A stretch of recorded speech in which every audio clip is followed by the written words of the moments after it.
So good morning everybody, Carlos here, doing something a little different. I'm on my bike, my little bike.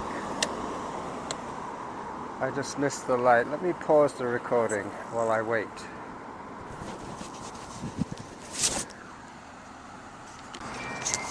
Okay, so I'm off again.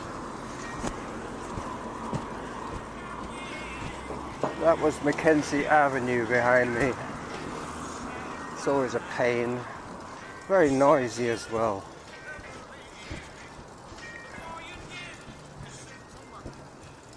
So today I'm riding down to Hamilton Hops and Beer and Grapes. Hamilton Hops and Grapes.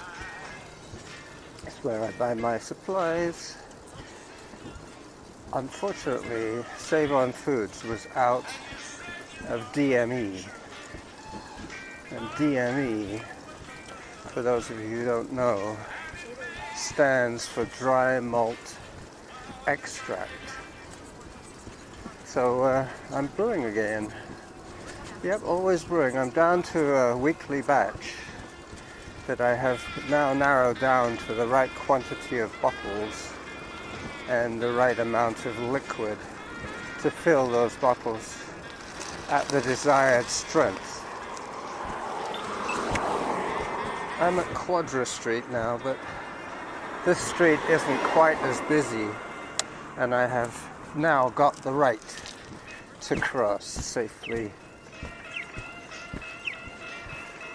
I'm listening to something that I have not heard before. This is a weekly show that I record, I download, I should say. It's called Nothing But the Blues. So I'm not sure whether this is going to work. It might end up against some sort of paywall. They might block my video, my audio. It's hard to tell. I mean, if truth be told, it is basically just background ambient music coming from my phone in my trouser pocket today, because its usual spot is now being taken up by my Sony voice recorder. I'm hoping there's not too much of a wind tunnel effect. The opening to the pouch is quite large, but the recorder has dropped down to the bottom, so it should be okay. It might be lying on its side for all I know. This ride will take me about half an hour, so basically from the back of the Monkey Tree pub to Hamilton Hops and Grapes is what you're going to hear today.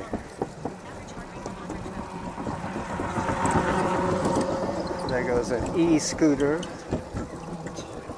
I'm now on the Swan Lake Trestle Bridge, just about to reach Saanich Road.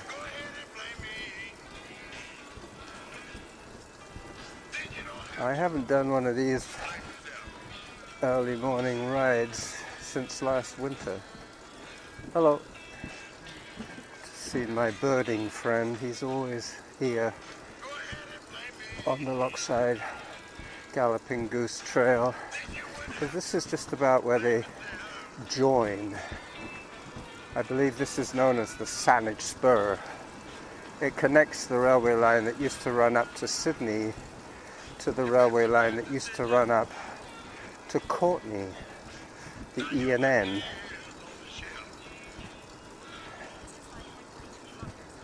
I should be able to hear Samantha. I probably won't be able to hear Cliff too well. He's an Englishman with quite a soft voice. So I think I'm going to be the loudest of the three of us. And the music is what it is. You might hear something, you might not hear anything.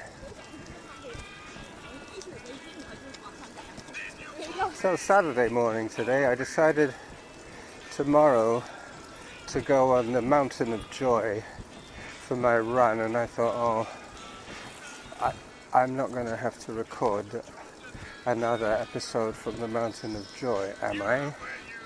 Question mark.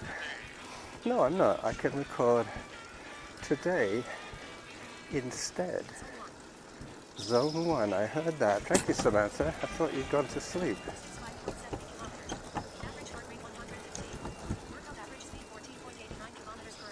14.89. That's quite good for me.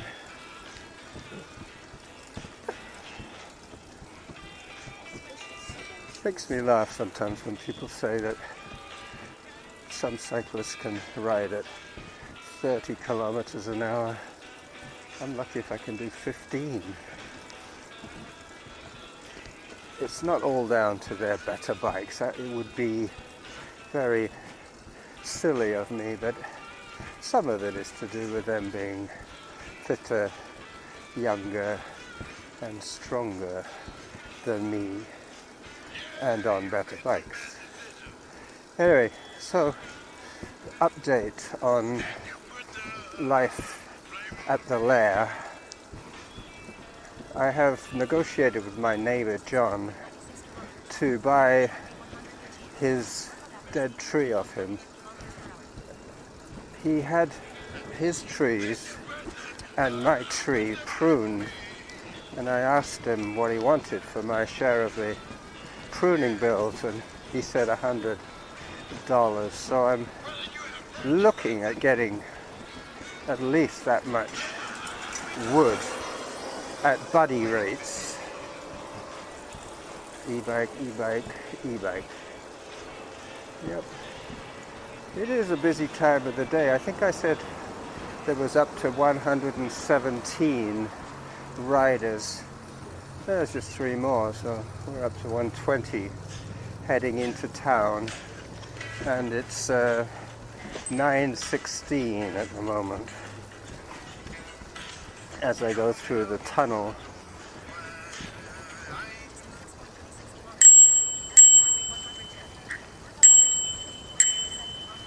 Yeah, I had to do that twice, just for the acoustic value. I'm really into acoustic values. What can I say?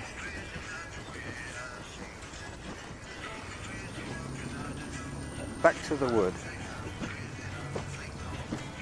So, I asked Elizabeth today through the fence as she was watering her plants when the wood guy was coming back to finish off the job, because they did the pruning last week, and I was expecting them to be back today to take out the dead Garry Oak tree, but she tells me that even though the tree is dead, they still need a permit to remove it. They don't need a permit to prune the trees. So that's what we're waiting for, the permit to come through. I'm hoping it comes through pretty soon as I fly over Douglas Street on the switch bridge. In the old days, the railway line used to stop the cars and go across as a level crossing. When they took out the railway, they decided to build a bridge for pedestrians.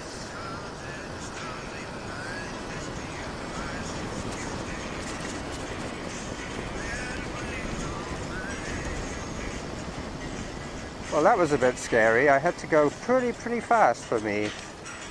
I was probably topping 35 kilometers an hour coming down that hill. But that's what some of those top-rate cyclists can do on the flat. I had to negotiate a few pedestrians on the trail. So once John's permit comes through, the wood guys will be back to take out the dead tree. And John told me that I could have the prunings from the first cutting, the larger pieces at the, let's say, at the body end of the branch, the bits they didn't want to put through the shredder, they put aside for me. And he told me I could come and pick that up anytime. I'll just have to wheel my wheelbarrow through his back gate and pick up the wood. There's probably enough wood for 2 rides, 2 wheelbarrowfuls of wood, and potentially for the $100 I'll be getting enough wood for the whole winter. But the tree guys don't normally split the rounds. They cut them to a desired length. If they're taking them away, they cut them long because they can get them in the back of their truck a lot easier. If they're cutting them for somebody for reuse, for burning, they tend to cut them a little bit shorter. That's what I have requested, if there is any input at all. Sometimes there is a communication breakdown. Anyway, if I get to Hamilton's too early today, I will just press pause on my recording and call it a day for that part of my business. This ride will probably be my 300 calories as I cut across 2 lanes of cycle path. I'm now on Alpha Street.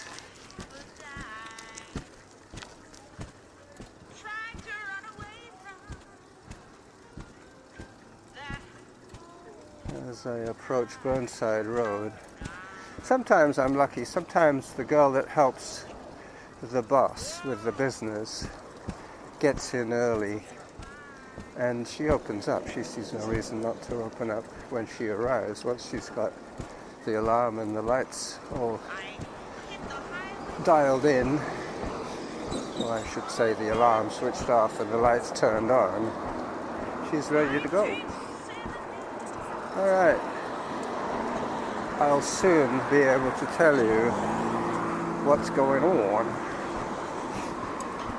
as I ride facing the traffic. I'm on the sidewalk at the moment. Well, there's no lights on yet, and I did bring my lock, so it doesn't really bother me to lock up my bike and wait. Yeah, it says 10 o'clock, this is time. And the real time now is 9:22. So I'm going to lock up my bicycle, my little bike, at the back of Hamilton's and bid you adieu. I'm going to go for a little scenic walk. So this is the Running Jackal at 8 kilometers from his fridge, waiting for a store to open. This has been the story of my life this week. Every place I've been, I've had to wait for the store to open. So here's yet another example of that. Bye-bye, everyone.